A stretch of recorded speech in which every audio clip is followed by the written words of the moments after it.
Hello, I am Brooke Maguire, and the following is a presentation of the REL-MAR McConnell Media Company in St. Catharines, Ontario, Canada. The following report is from the AI Radio TV News Broadcast Network.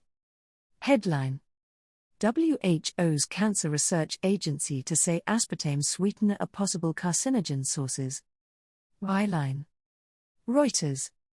Lead: one of the world's most common artificial sweeteners is set to be declared a possible carcinogen next month by a leading global health body, according to two sources with knowledge of the process, pitting it against the food industry and regulators. Story: aspartame, used in products from Coca-Cola diet sodas to Mars Extra chewing gum and some Snapple drinks, will be listed in July as possibly carcinogenic to humans for the first time by the International Agency for Research on Cancer, IARC, the World Health Organization's, WHO, cancer research arm, the sources told Reuters. The IARC ruling, finalized earlier this month after a meeting of the group's external experts, is intended to assess whether something is a potential hazard or not, based on all the published evidence. It does not take into account how much of a product a person can safely consume.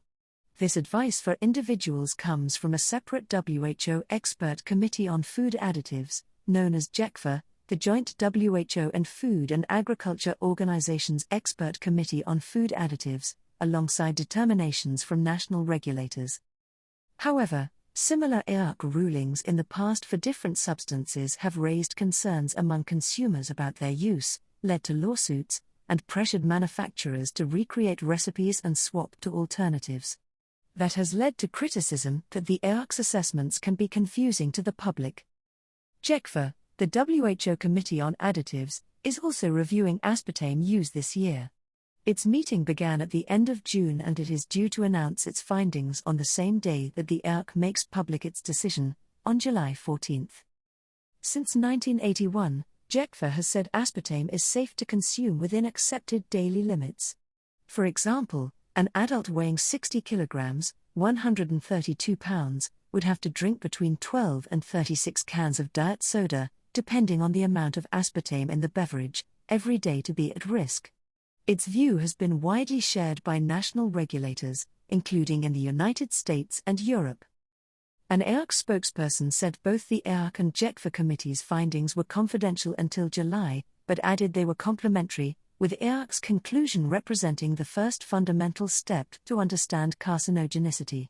The Additives Committee conducts risk assessment, which determines the probability of a specific type of harm, e.g., cancer, to occur under certain conditions and levels of exposure. However, industry and regulators fear that holding both processes at around the same time could be confusing, according to letters from U.S. and Japanese regulators seen by Reuters.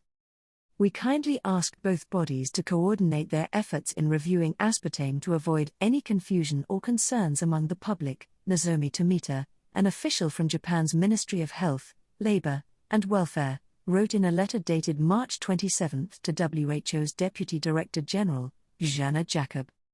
The letter also called for the conclusions of both bodies to be released on the same day, as is now happening. The Japanese mission in Geneva, where the WHO is based, did not respond to a request for comment. Debate: the IARC's rulings can have huge impact. In 2015, its committee concluded that glyphosate is probably carcinogenic. Years later, even as other bodies like the European Food Safety Authority, EFSA, contested this, companies were still feeling the effects of the decision. Germany's Bayer, in 2021 lost its third appeal against U.S. court verdicts that awarded damages to customers blaming their cancers on use of its glyphosate-based weed killers. The IARC's decisions have also faced criticism for sparking needless alarm over hard-to-avoid substances or situations. It has 4 different levels of classification: carcinogenic, probably carcinogenic, possibly carcinogenic and not classifiable. The levels are based on the strength of the evidence, rather than how dangerous a substance is. The first group includes substances from processed meat to asbestos, which all have convincing evidence showing they cause cancer, IARC says. Working overnight and consuming red meat are in the probable class, which means that there is limited evidence these substances or situations can cause cancer in humans, and either better evidence showing they cause cancer in animals, or strong evidence showing that they have similar characteristics as other human carcinogens. The radiofrequency electromagnetic fields associated with using mobile phones are possibly cancer-causing. Like aspartame, this means there is either limited evidence they can cause cancer in humans, sufficient evidence in animals, or strong evidence about the characteristics. The final group, not classifiable, means there is not enough evidence.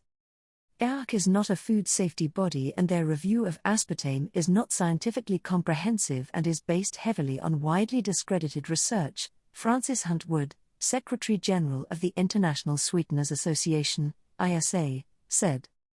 The body, whose members include Mars Wrigley, a Coca-Cola, KO.N. unit and Cargill, said it had serious concerns with the IARC review, which may mislead consumers. The International Council of Beverages Association's Executive Director Kate Loatman said public health authorities should be deeply concerned by the leaked opinion, and also warned it could needlessly mislead consumers into consuming more sugar rather than choosing safe no and low sugar options.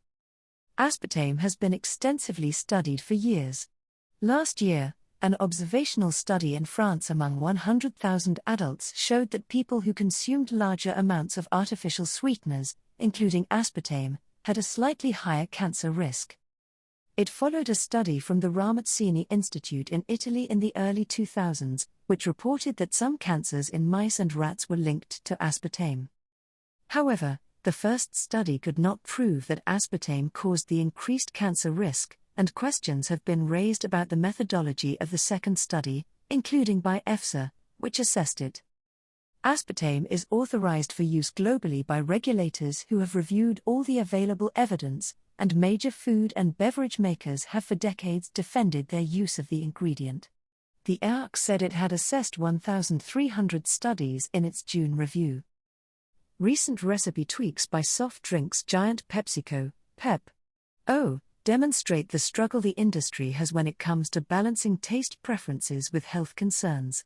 PepsiCo removed aspartame from sodas in 2015, bringing it back a year later, only to remove it again in 2020. Listing aspartame as a possible carcinogen is intended to motivate more research, said the sources close to the IARC, which will help agencies, consumers and manufacturers draw firmer conclusions. But it will also likely ignite debate once again over the IARC's role, as well as the safety of sweeteners more generally. Last month, the WHO published guidelines advising consumers not to use non-sugar sweeteners for weight control. The guidelines caused a furore in the food industry, which argues they can be helpful for consumers wanting to reduce the amount of sugar in their diet. For more news and features from AI Radio/TV News, visit www.airadio.news. CA